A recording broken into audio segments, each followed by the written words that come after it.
بسم الله الرحمن الرحيم. السلام علیکم ورحمۃ اللہ وبرکاتہ. لمحہ القرآن میں خوش آمدید. آج آپ کی خدمت میں بدن، کان، آنکھ کی عافیت کا وظیفہ لا رہے ہیں.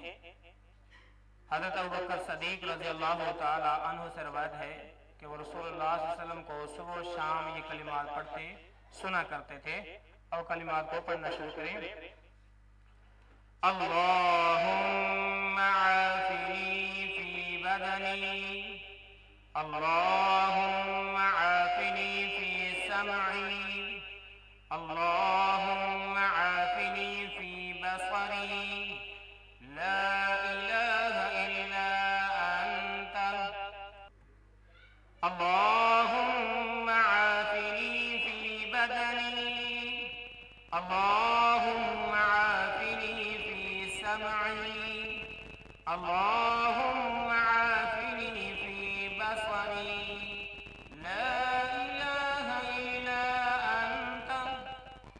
اور اس کے معنی دیکھیں. اللہم اے اللہ، عافنی فی بدنی، میرے بدن کو تندرست رکھ.